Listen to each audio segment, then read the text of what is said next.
મહેસાણા જોટાણામાં ગટર અને પીવાનું પાણી મિક્સ થઈને આવતું હોવાની ફરિયાદ ઉઠવા પામી છે.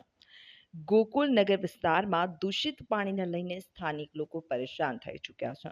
ત્યારે સ્થાનિક નાગરિકોએ તાલુકા વિકાસ અધિકારીને આવેદનપત્ર આપ્યું હતું. મહેસાણામાં નવા બનેલા જોટાણા તાલુકામાં વિકાસ હજુ પણ અધૂરો છે. સ્થાનિક નાગરિકોએ આ મામલે આવેદન આપી પ્રશ્નો ઉકેલવાની માંગ કરી છે. ત્યારે જોટાણામાં ગટર અને પીવાનું પાણીને લઈને સમસ્યા ઊભી થઈ હોય અને આ પાણી મિક્સ થઈને આવતું હોવાની ફરિયાદ હાલ ઉઠવા પામી છે. ગોકુલનગર વિસ્તારમાં દૂષિત પાણીને લઈને સ્થાનિકો પરેશાન થઈ ચૂક્યા છે. સ્થાનિક નાગરિકોએ તાલુકા વિકાસ અધિકારીને આ બાબતે આવેદનપત્ર આપ્યું છે. મહેસાણામાં નવા બનેલા જોટાણા તાલુકામાં વિકાસ હજુ પણ અધૂરો હોવાનું દેખાઈ રહ્યું છે. સ્થાનિક નાગરિકોએ આ મામલે આવેદન આપી પ્રશ્ન ઉકેલવાની માંગ કરી હતી.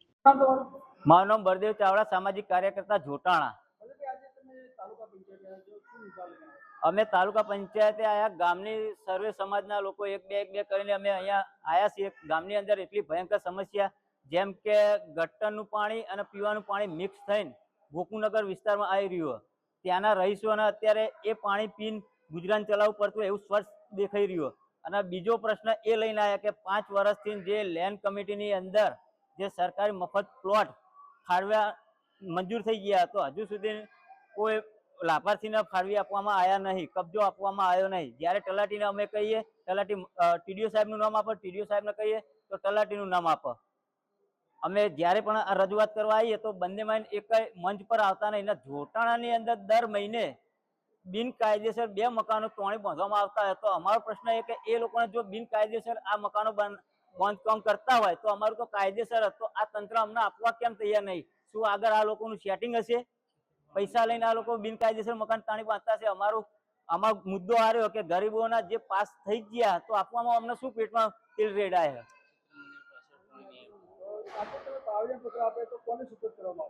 અહીંયા અમે આયા આવેદન પત્ર આપવા તો મામલતદાર સાહેબ પણ હાજર જોવા ના મળ્યા, ટીડીઓ સાહેબ પણ હાજર જોવા ના મળ્યા. અમે પૂણા બારે અહીંયા મામલતદાર કચેરીએ પહોંચ્યા હતા તો આ જે કર્મચારીઓ રહ્યા તો એ લોકોનો ટાઈમ આવવાનો કેટલા વાગ્યાનો છે? તો અહીંયા તાલુકાના કામથી જે પણ નાગરિક આવતા હશે પ્રશ્નો લઈને તો કોણ આનું સોલ્યુશન લાવતું હશે? આ ટાઈમસર આવતા નહીં.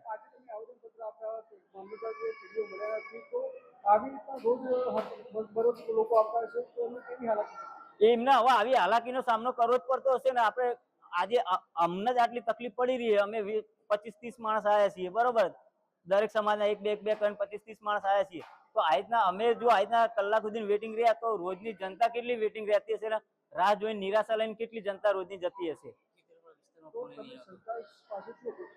સરકાર પાસે અમે એવી અપેક્ષા રાખીએ છીએ કે જે 5 વર્ષથી સરકારી મફત પ્લોટ પાસ કરવામાં આવ્યા એ કબજો સુપ્રત કરવામાં આવે અને જે ગોકુલનગર વિસ્તારની અંદર જે ગટરનું પાણી ને પીવાનું પાણી મિક્સ થઈને આવે, જનતાને પીવાનો અત્યારે મુશ્કેલીનો સામનો કરવો પડે ને. અહીંયા મામલતદાર કચેરીની અંદર કોઈ સ્વચ્છતા જેવું દેખાતું નહીં અને સરકાર મોટી મોટી ગ્રાન્ટો આપે, સ્વચ્છતા રાખો, સ્વચ્છતાનું અભિયાન. અહીંયા ઠંડા પાણીનું કુલર મેક્યું, નળ હ પણ જળ નહીં. અત્યારે આવનારી જનતા પાણી ક્યાં પીતી હશે આવી કાળઝાળ ગરમીની અંદર? તો આજે આ તંત્ર શું કામ કરી રહ્યું? પાણી કયા કારણોસર ત્યાં નીચે નહીં આવતું એનું કોઈ કારણ હોય? એ કારણસર તો અત્યારે જોવા નહીં મળ્યું, પણ પાણી એક ટેપું પણ આવતું નહીં. અમે જ્યારે વાત કરી તો ત્યારે એવું કીધું કે તો બગડ્યું તો પછી તમે એને રિપેર કરાવો. અત્યારે આવી કાળઝાળ ગરમીમાં માણસ જાય ક્યાં? પાણી પીવો તો શું આ લોકોનું આગળ સેટિંગ હશે દુકાનદારો જોડે?